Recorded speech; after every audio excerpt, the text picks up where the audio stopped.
আজকে আমরা একটা দারুণ মজার গল্প শুনব যার নাম হলো চালাক বানর।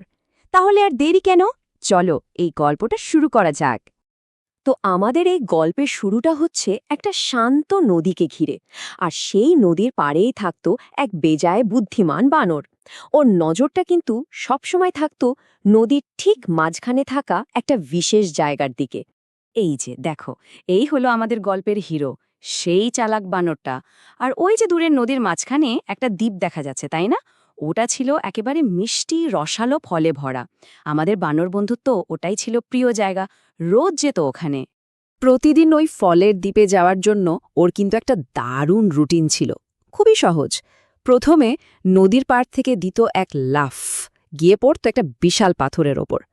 তারপর ওই পাথরটা থেকে দিত আর একটা ঝাঁপ, ব্যাস সোজা ফলের দ্বীপে হাজির।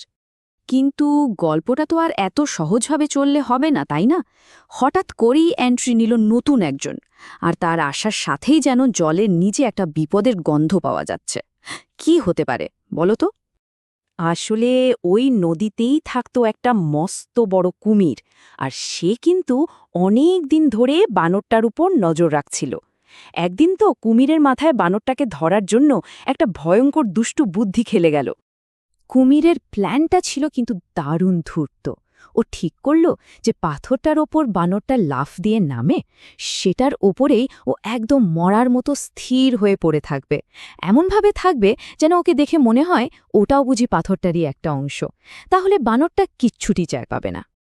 পেট ভরে ফল খাওয়ার পর বানরটা যেই না বাড়ি ফেরার জন্য তৈরি হয়েছে, অমনি ওর খটকা লাগল।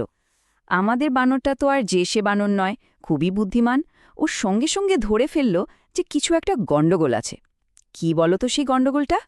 বানরটা ভালো করে তাকিয়ে দেখল, আর মনে মনে ভাবল, আরে ব্যাপারটা কি? পাথরটা হঠাৎ এত বড় হয়ে গেল কি করে? আমি যখন সকালে এলাম তখন তো এতটাও বড় ছিল না। আর ঠিক এখান থেকেই শুরু হলো আসল খেলা। একদিকে কুমিরের শক্তি আর ধূর্ত পরিকল্পনা, আর অন্যদিকে বানরের বুদ্ধি। এবার শুরু হবে এক দারুণ বুদ্ধির লড়াই। বানরটা কিন্তু বুঝে গিয়েছিল যে এটা নির্ঘাত কোনো ফাঁদ, আর এখানেই ওর প্রথম চালাকির চালটা চালল। ভয় পেয়ে হুট করে পাথরের উপর লাফ না দিয়ে ও ঠিক করল আগে একটু পরীক্ষা করে দেখতে হবে আসল ব্যাপারটা কি।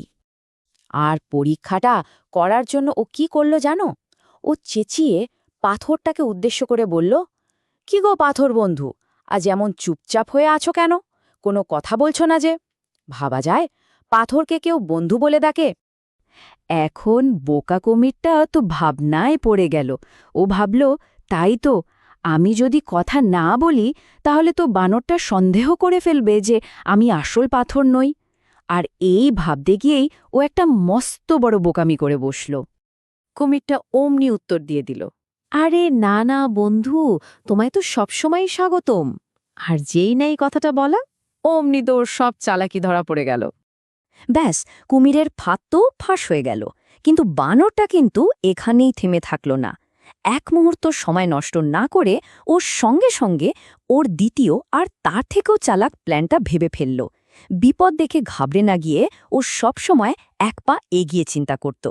ওর দ্বিতীয় প্ল্যানটা কি ছিল জানতে চাও? এখানেই গল্পের আসল মজা। বানরটা কুমিরের একটা দুর্বলতা খুব ভালো করে জানত। ও লক্ষ্য করেছিল যে কুমির যখনই কথা বলার জন্য বা খাওয়ার জন্য মুখটা বড় করে খোলে, ঠিক তখনই ওর চোখ দুটো একেবারে বন্ধ হয়ে যায়। আর এটাই ছিল ওর পালানোর চাবিকাঠি। এই দুর্বলতার সুযোগ নিয়েই বানরটা কুমিরকে বলল, ঠিক আছে বন্ধু কুমির, তুমি যখন এত করে বলছো তাহলে একটা কাজ করো, তুমি তোমার মুখটা খুব বড় করে হাঁ করো, আমি এক লাফে সোজা তোমার মুখের ভেতরে চলে আসব। কি সাংঘাতিক চালাক, তাই না?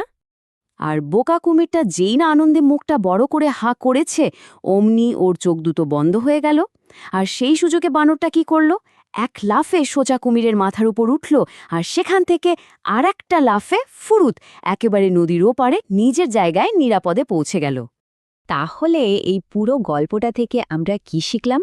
এখানে একটা খুব জরুরি শিক্ষা কিন্তু লুকিয়ে আছে। চলো সেটাই এবার দেখে নিই। নদীর পাড়ে নিজের প্রিয় গাছে নিরাপদে বসে বানরটা তখন কুমিরকে ডেকে বলল, ওহে বোকা কুমির, তুমি যতই বড় হও না কেন আমাকে কোনোদিনও ধরতে পারবে না, কারণ তোমার শরীরটা যতটা বড় তার চেয়েও অনেক বড় তোমার বোকামি। আর এটাই হলো এই গল্পের সবচেয়ে বড় শিক্ষা, যে সবসময় গায়ের জোর বা আকার দিয়ে সবকিছু হয় না।